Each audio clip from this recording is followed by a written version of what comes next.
simple vista, las aguas turquesas de Yucatán parecen un paraíso, pero bajo la superficie yace un secreto paralizante, una maldición geográfica que ha asfixiado la economía de México durante siglos. Ahora, ese silencio se está rompiendo. En este mismo momento, flotas de barcos colosales están desgarrando el Golfo, dragando millones de toneladas del fondo del océano, en un proyecto tan violento que las cicatrices pueden verse desde el espacio. Los habitantes observan incrédulos. Los ingenieros trabajan en turnos frenéticos, porque saben que lo que yace enterrado bajo esa superficie azul y tranquila no es solo sedimento, es la clave para la supervivencia de México. Pero antes de sumergirnos, pregúntate, ¿destruirías un ecosistema prístino para salvar una economía? Porque esa es exactamente la elección que México ha tomado. ¿Por qué apostar todo a un plan tan extremo? ¿Por qué asumir un riesgo que podría transformar a la nación en una superpotencia o terminar en un desastre ecológico? La verdadera razón es más impactante que la simple economía. Es una onda de choque geopolítica que ya está reescribiendo las reglas del comercio global. Necesitas ver lo que están construyendo y necesitas entender por qué está sucediendo ahora mismo. Una maldición geológica. Para entender por qué esta guerra de ingeniería se está librando hoy, tenemos que mirar la escena del crimen. Y no te equivoques, la geografía de Yucatán es una escena del crimen. El sitio del evento más violento en la historia de la vida en la Tierra. La península de Yucatán es una paradoja. Es un paisaje de arenas cegadoramente blancas, selvas exuberantes y misteriosos cenotes, sumideros que se abren al inframundo. Es un lugar de una belleza sobrecogedora, pero económicamente ha estado maldita. Durante siglos, mientras el resto del mundo se modernizaba, Yucatán permaneció aislada, una península que se sentía más como una isla. El culpable es el cráter de Chicxulub. Hace 66.5 millones de años, un asteroide de 6 millas de ancho chocó contra el borde norte de esta masa de tierra. El impacto fue apocalíptico. Vaporizó roca, oscureció el cielo y acabó con los dinosaurios. Pero hizo algo más, algo que perseguiría a la civilización humana millones de años después. Creó una enorme plataforma poco profunda de piedra caliza que se extiende por millas hacia el océano. Esta plataforma actúa como un muro de fortaleza sumergido. Mantiene las aguas peligrosamente poco profundas, impidiendo que los barcos grandes se acerquen a la costa. La naturaleza efectivamente bloqueó a Yucatán del mar. Mientras puertos como Veracruz y Manzanillo crecieron hasta convertirse en titanes industriales, Yucatán languideció. Se convirtió en un gigante dormido, rico en potencial pero paralizado por su propia geología. Era prisionero de los mares poco profundos. Durante décadas, los economistas miraron el mapa y negaron con la cabeza. Yucatán se encuentra en el punto absolutamente perfecto del hemisferio occidental. Está a la misma distancia de los centros de manufactura del sur de Estados Unidos, los mercados del Caribe y las rutas comerciales hacia Europa. Debería ser una superpotencia logística. En cambio, era una ciudad fantasma para la industria pesada. El agua poco profunda estranguló su potencial antes de que pudiera siquiera nacer.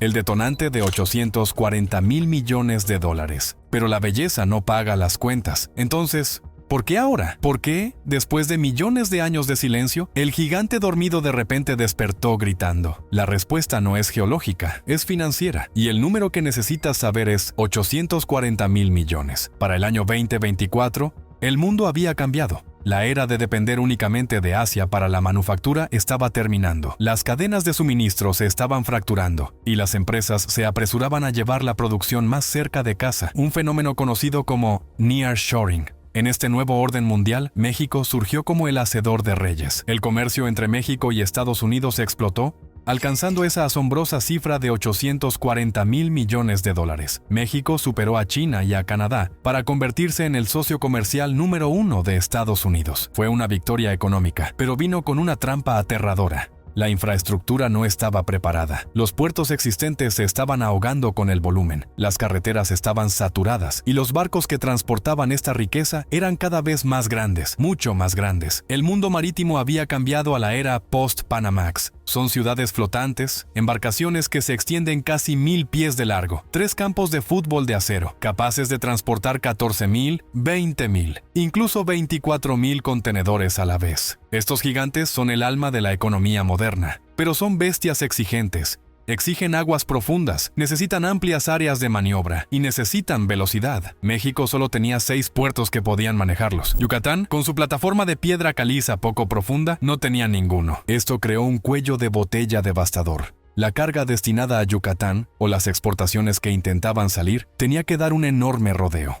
Los barcos se veían obligados a atracar en Veracruz, a cientos de millas al sur. Luego, las mercancías debían descargarse, colocarse en camiones y conducirse de regreso al norte durante 12 a 18 horas. Esta pesadilla logística añadía miles de dólares al costo de cada contenedor. Era un impuesto al crecimiento de la región, haciendo a las industrias locales no competitivas antes incluso de comenzar. El gobierno se dio cuenta de que estaban sentados sobre una bomba de tiempo. Si no podían abrir Yucatán a estos megabarcos, perderían el auge del nearshoring.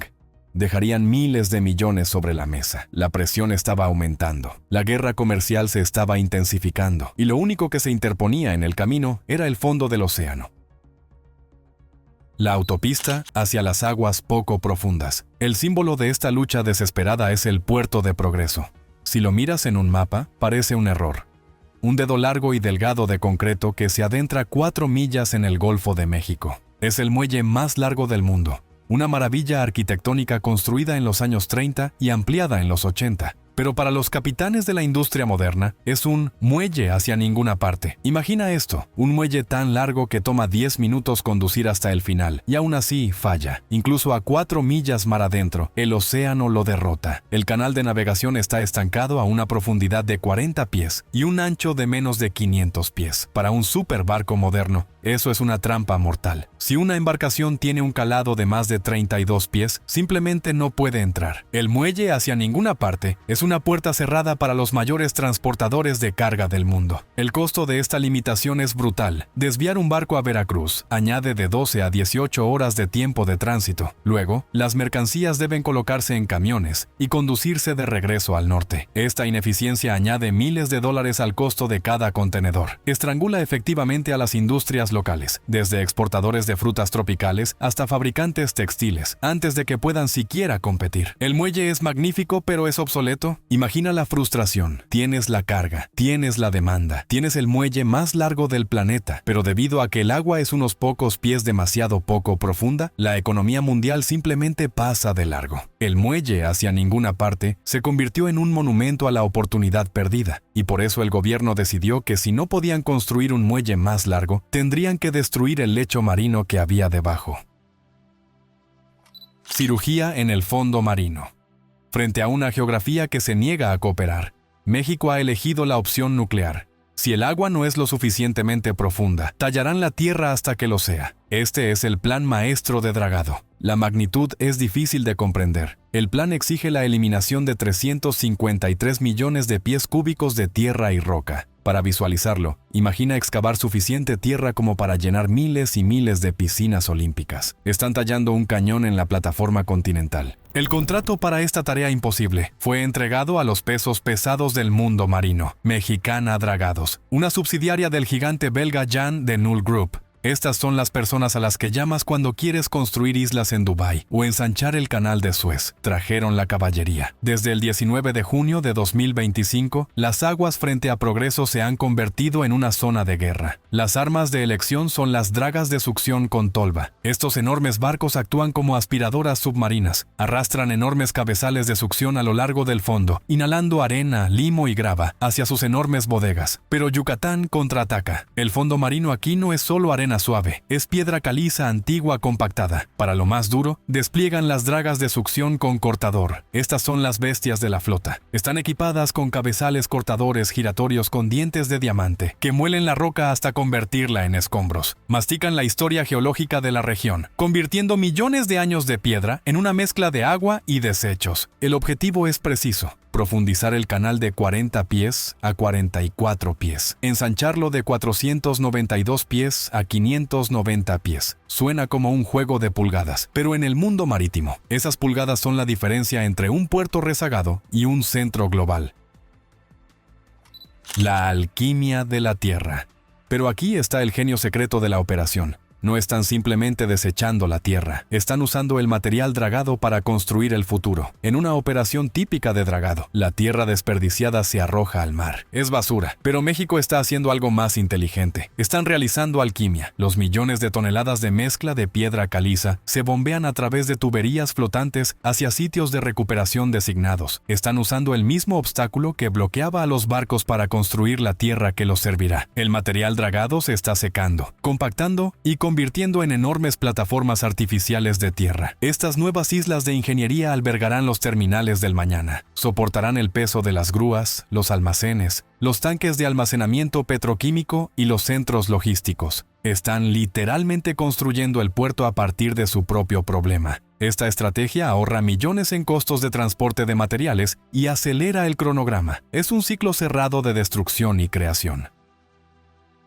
La onda expansiva económica. La ambición es alta, pero el cronograma es aterrador. Un proyecto de esta complejidad, trabajar en aguas abiertas, lidiar con roca dura, gestionar rutas de navegación activas, debería tomar una década. México quiere que esté terminado en 2 años. La fecha límite es finales de 2026. Es una carrera. 400 millones de dólares han sido colocados sobre la mesa. Una mezcla de capital federal, estatal y privado. Es una apuesta que supone que todo saldrá bien. Pero en el mundo de los megaproyectos, las cosas rara vez salen bien. La historia está llena de puertos que fracasaron. El puerto de Hambantota en Sri Lanka se convirtió en una trampa de deuda. El superpuerto de Açu en Brasil enfrentó años de retrasos. Progreso está compitiendo contra el clima, contra fallas mecánicas y contra la volatilidad de la economía global. Cada día de retraso es un día en que los inversionistas podrían perder interés. Cada temporada de huracanes es un lanzamiento de dados, pero la motivación es singular. El auge comercial no esperará. Si México pierde esta oportunidad, las cadenas de suministro se solidificarán alrededor de otros puertos. Yucatán quedará atrás por otro siglo. Los ingenieros trabajan día y noche, porque saben que no están simplemente excavando un canal, están excavando un túnel de escape para la economía de la región. El precio del progreso.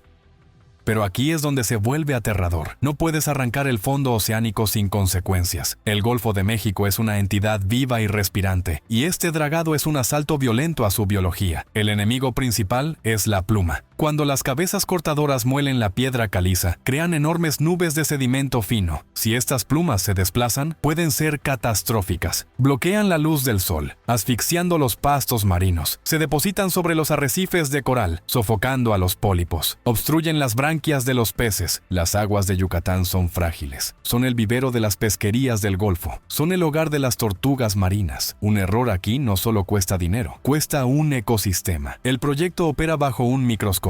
Un estricto manifiesto de impacto ambiental cuelga sobre la operación como una espada de Damocles. Los dragadores están desplegando cortinas de sedimento, barreras flotantes diseñadas para atrapar el agua turbia. Pero la verdadera salvaguarda es el calendario. Toda la operación industrial se ve obligada a pausarse por la biología. Cuando los peces están desovando, las máquinas se detienen. Cuando las tortugas marinas llegan a anidar en las playas, el dragado se detiene. Es un baile delicado y costoso. Imagina una fábrica de 400 millones de dólares que tiene que cerrar porque una tortuga está nadando cerca. Esa es la realidad de progreso. En tierra, la mitigación continúa. Los manglares, la armadura natural de la costa, están siendo replantados por acres para reemplazar lo que se perdió debido al desarrollo. En los laboratorios universitarios cercanos, los científicos están pegados a los monitores, observando datos en tiempo real sobre la turbidez del agua y los niveles de pH. Si los sensores se disparan, suena el teléfono rojo y el dragado se detiene. Es una tensión constante entre la infraestructura gris de concreto y la infraestructura verde de la naturaleza.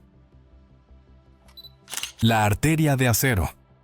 Pero hagamos un zoom. Un puerto profundo es inútil si la carga queda atascada en la playa. Puedes traer los barcos más grandes del mundo, pero si no puedes mover las cajas tierra adentro, solo has creado el estacionamiento más caro del mundo. Aquí es donde el secreto realmente se revela. El dragado es solo la mitad de la historia. La otra mitad está ocurriendo en la selva. Mientras los barcos rugen en el mar, los ingenieros están trabajando tierra adentro en el Tren Maya. Durante años, al mundo se le dijo que el Tren Maya era un tren turístico. Se vendió como una forma de transportar vacacionistas a las ruinas mayas, pero eso era solo parte de la verdad. El Tren Maya se ha transformado silenciosamente en un gigante logístico. El gobierno ha lanzado una división de carga dedicada, convirtiendo los rieles en una cinta transportadora para la industria pesada. Y la pieza clave de todo este sistema es una vital arteria de acero de 43 millas que conecta directamente la ciudad de Mérida con los muelles de Progreso. Este enlace ferroviario es el factor decisivo. Representa el santo grial de la logística, la intermodalidad. Para 2026, la visión es perfecta. Un barco post-Panamax de Europa atraca en la nueva terminal de aguas profundas. Las grúas levantan el contenedor directamente sobre un vagón del Tren Maya. En cuestión de minutos, esa carga se mueve a velocidad por la selva, evitando por completo las autopistas congestionadas. Se espera que esta integración reduzca los costos de envío terrestre en un 20%. Podría reducir los tiempos de tránsito hacia el centro de México a la mitad. Crea una vena directa que conecta el Golfo con el interior. Nuevos terminales de carga están surgiendo en Poxil, Pénjamo y Cancún para manejar la demanda. El tren turístico ha convertido la península en un arma para el comercio. La apuesta. El resultado de este gran experimento será un nuevo mapa del comercio norteamericano. Cuando el polvo se asiente y las aguas se aclaren, Yucatán ya no será un callejón sin salida, será una puerta de entrada. Los efectos económicos ya están comenzando. Puedes verlo en los precios de la tierra. Los inversionistas están invadiendo la región, comprando terrenos para agroindustria, manufactura y centros de distribución. ¿Ven la lógica? ¿Por qué enviar mercancía a un puerto congestionado en el norte cuando puedes traerla a Progreso y transportarla por tren directamente al mercado? Los exportadores de frutas tropicales, que solían ver sus ganancias pudrirse en los atascos hacia Veracruz, de repente tendrán una línea directa a los estantes de Florida y Nueva York. Los fabricantes tendrán una cadena de suministro confiable para piezas. El gigante dormido no solo está despertando, se está poniendo los zapatos para correr. México está tallando su destino en la piedra caliza. El dragado del Golfo es más que construcción. Es una rebelión contra la geografía. Es una negativa a aceptar las limitaciones dejadas por un asteroide hace 66 millones de años. Las plataformas están elevándose. Los barcos se están haciendo más grandes. Las vías del tren están siendo colocadas. Pero mientras cambia la geografía, queda la pregunta: ¿puede este frágil paraíso sobrevivir al peso de su propia ambición? Estamos presenciando una transformación que no puede deshacerse. Una vez que el fondo marino desaparece, desaparece. Una vez que los centros industriales se construyen, la selva no regresa. México ha hecho una apuesta enorme por su futuro, apostando la salud de su costa en la creencia de que la infraestructura es la clave de la prosperidad. La tierra se mueve, el reloj avanza y el mundo observa. El gigante dormido ha despertado y tiene hambre de su lugar bajo el sol. Pero, ¿será el costo del progreso demasiado alto? ¿O será esta la obra maestra que defina al México moderno? ¿Qué piensas? ¿Es esta maravilla de la ingeniería la clave del futuro de México o un desastre esperando ocurrir? Cuéntanos en los comentarios abajo. Presiona ese botón de like si quieres más verdades ocultas y suscríbete para ver qué descubrimos después.